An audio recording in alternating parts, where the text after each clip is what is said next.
Welcome, my name is Jop van Berlo from the University of Minnesota, and I'm here with Gregoire Ruffenach from UCLA, and he is here to tell us about his exciting findings in the area of pulmonary hypertension. Pulmonary hypertension is a vascular disease, pulmonary vascular disease, characterized by the increased pressure in the pulmonary vasculature only.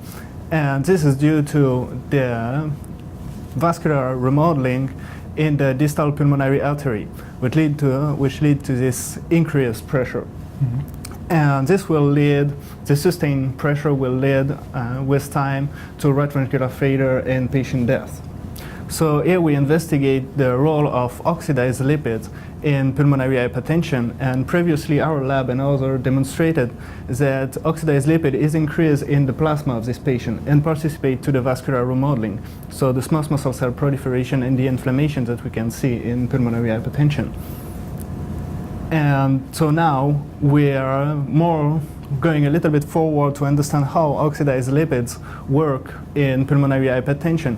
And we found that, in fact, oxidized lipids are not only part of the pathogenesis on the part of the pathology of pulmonary hypertension, but play a causal role in pulmonary hypertension, because when we feed mice with only oxidized lipid, after 3 weeks they develop pulmonary hypertension.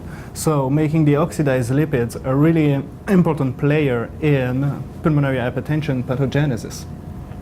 So now we are trying to understand the mechanism by which oxidized lipids can really trigger pulmonary hypertension, and we identify miR-193 as one of the main key players who can control the oxidized lipid level in the plasma and also control the inflammation and the proliferation of the smooth muscle cell.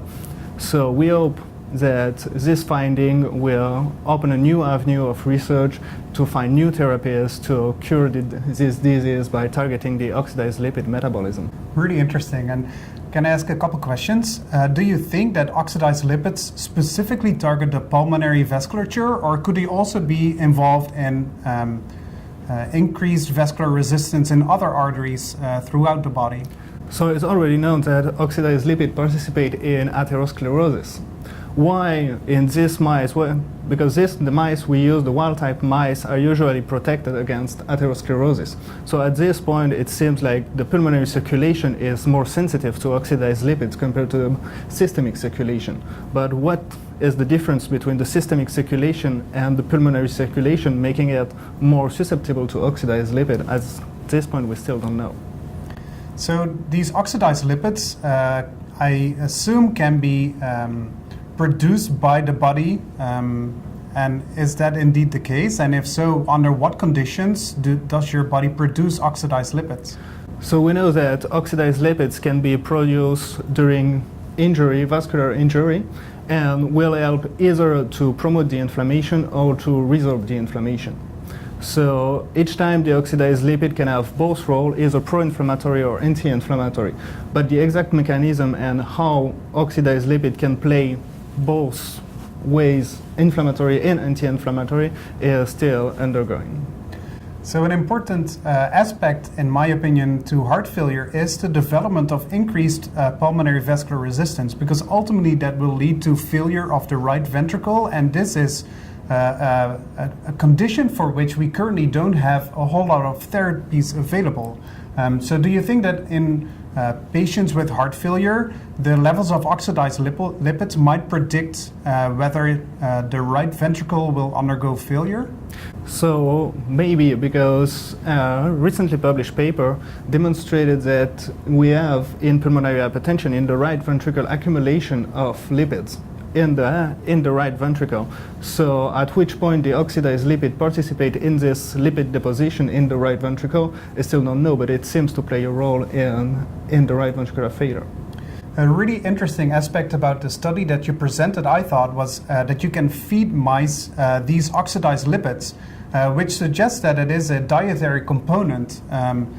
Can you maybe tell us what kinds of foods contain these oxidized lipids, and would it be beneficial to avoid taking in too many oxidized lipids? So basically, oxidized lipids can be either produced by the body, or it can be produced by oxidative stress, meaning when you cook, basically usually meat, you will start to produce some of the oxidized lipids.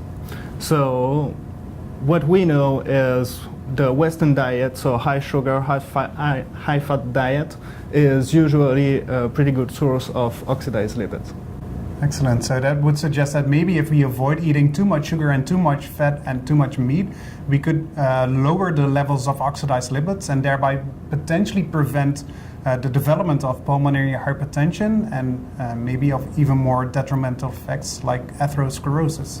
Is that correct? Yes. Thank you very much for explaining your exciting research, and I hope that in the near future your findings will help the American Heart Association to accomplish its mission of fighting cardiovascular disease and stroke. Thank you.